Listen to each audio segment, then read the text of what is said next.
បាទជំរាបសួរfan fan ជាទីគោរពរាប់អាននេះថ្ងៃនេះខ្ញុំមក review តាក់ទងជាមួយនឹងរថយន្ត Highlander ខ្ញុំមាន3គ្រឿងដែរតែទីទូទៅគឺនៅក្នុងឃ្លាំងខ្ញុំគឺមានច្រើន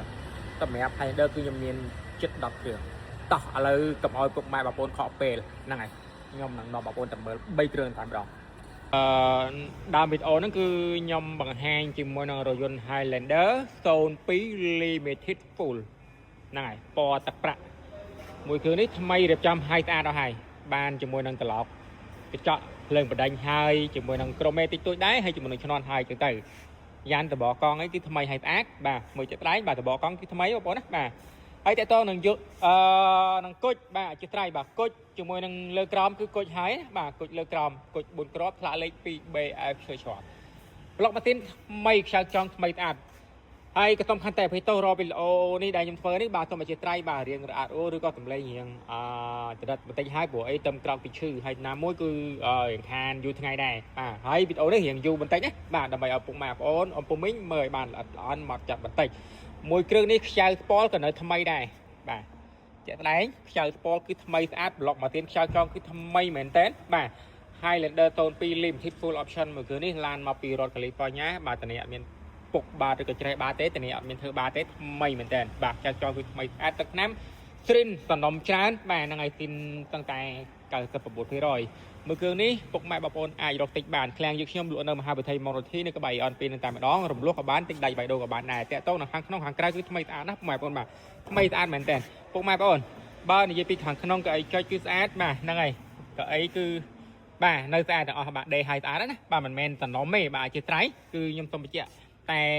ម្ដងបាទដើម្បីឲ្យបងប្អូនកុំឲ្យថាំងឡានមកតំណហេតុអីក៏អីដេបាទក៏អីជាទូទៅគឺគេតម្លាក់មកទុកក្នុងទូចោលឬក៏គេទុកហាលថ្ងៃចោលហាខ្យល់ហាភ្លៀងអញ្ចឹងទៅគេចំហកញ្ចក់ឬក៏វា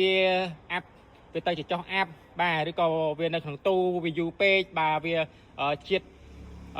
ិចំហាយទឹកអីទៅវាក៏ដុះផ្សិតបាទដុះផ្សិតឬក៏ខូចបែកពួកអីទៅគេក៏ដូរថ្មីដេថ្មីអីចឹងទៅបាទមើលគ្រឿងនេះ Limited Full បាទមានហ្វមពិការមកតិចតួចហើយជាមួយនឹងក្រូមេតិចតួចដែរបាទតំណុំបាទនៅតំណុំស្អាតទាំងអស់ណាបាទហ្វមពិការនេះគឺតំណុំណាពុកម៉ែបងប្អូនបាទហ្នឹងហើយពុកម៉ែបងប្អូនពុំមិញដែលគាត់តម្លៃរថយន្ត Highlander 02 Limited Full មកគ្រឿងនេះអាចយកបានណាបាទរំលោះក៏បានតិចដៃបៃដូក៏បានដែរហើយខ្ញុំសូមបញ្ជាក់ជូនជាលើកទៅក្រោយបាទ inbox តាទូបន្ថែមខ្ញុំនឹងផ្ញើព័ត៌មានជូនបាទ Telegram ណាបាទខ្ញុំនឹងផ្ញើរូបភាពជូនក៏ដូចជាផ្ដល់នៅព័ត៌មានជូនដល់ពុកម៉ែបងប្អូនបាទរំលោះទិញដាច់បៃដូទាំង25ខេត្តក្រុងរាជធានីតែម្ដងពុកម៉ែបងប្អូនពុំមិញបាទមួយគ្រឿងនេះគឺថ្មីស្អាតតែម្ដងណាបាទទោះបីតែខ្ចៅទ្វារក្រោយក៏ដូចជាស្គុតកាក់នៅខាងក្រោយក៏នៅថ្មីស្អាតដែរហើយតើតើនៅបាទខាងក្រោមនៅខាងក្រោយក៏ថ្មីដែរពុកម៉ែបងប្អូនបាទថ្មីមែនតើបាទពុកម៉ែបងប្អូនអំពុំមិញអត់ក្តីបារម្ភហើយអ្នកដែលចង់បានឡានស្អាតប្រភេទឡានរៀបចំឲ្យថ្មីអាចមកយកបានមើលគ្រឿងនេះ Highlander មួយគ្រឿងទៀតហើយឆ្នាំផលិត2003នេះ Limited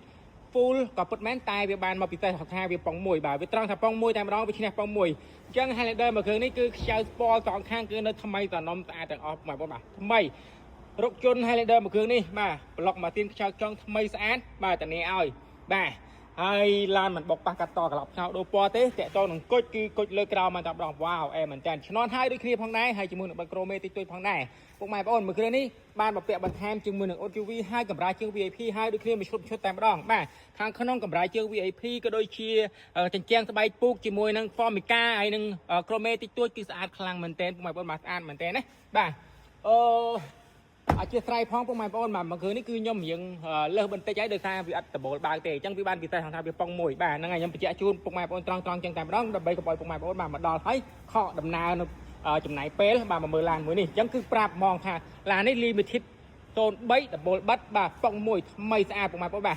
អូខេពុកម៉ែបងប្អូនខ្ញុំមានពណ៌សក៏ដូចជាពណ៌ប្រាក់ពណ៌ទឹកមាសអញ្ចឹងខ្ញុំចូលទៅពណ៌ទឹកមាសមួយទៀតបាទអញ្ចឹងមុននឹងផុតពណ៌សនេះយើងមើលពីខាងក្រោយសិនជំនេះឲ្យឡានថ្មីស្អាតណាបាទស្អាតមែនតើទាំងខ្ចៅខ្យងទាំងប្លុកបលិតតិចដែកទាំងខាងក្នុងខាងក្រៅទាំងបាតខាងក្រោមថ្មីបាទថ្មីមែនតើណាពុកម៉ែបងប្អូនបាទថ្មីមែនតើបាទអូទូរស័ព្ទយើងនេះតិចបាទសុំចុចលើត្រង់តិចបាទឃើញទេខ្ចៅខ្យងបាតក្រោមថ្មីខ្លាំងពុកម៉ែបងប្អូនបាទហ្នឹងហើយពុកម៉ែបងប្អូនអាចមកយកបានដោយដែលខ្ញុំបញ្ជាក់អញ្ចឹង Highlander គឺខ្ញុំមានជិត10គ្រឿងតែគាត់ថាខ្ញុំនឹង review នៅក្បែរគ្នានឹងទេបាទខ្ញុំអត់ដើរទៅមុខទេខ្លាចលោនាទីវាកាន់តែយូរកាន់តែវែងអញ្ចឹងណាបាទឥឡូវយើងចូលមកមួយទៀតហើយនេះជារថយន្ត Highlander 02 Limited Full បាទមើលគ្រឿងនេះពណ៌ទឹកមាសនៅខ្ចៅវាថ្មីមហាតែនថ្មីម៉ែបងបាទថ្មីមែនតើណាម៉ែបងបាទថ្មីខ្លាំងមែនតើព ពុកម៉ែបងប្អូនពុំមីងកន្លែងមួយណាតឬក៏មាសឬក៏ប្រាក់បាទពេញចិត្តតាក់ទួបន្ថែមខ្ញុំរកផ្ញើរូបភាពជូនក៏ដូចជាផ្ដល់នៅព័ត៌មានជូនដល់ពុកម៉ែបងប្អូនរំលោះទិញដាច់បៃដូ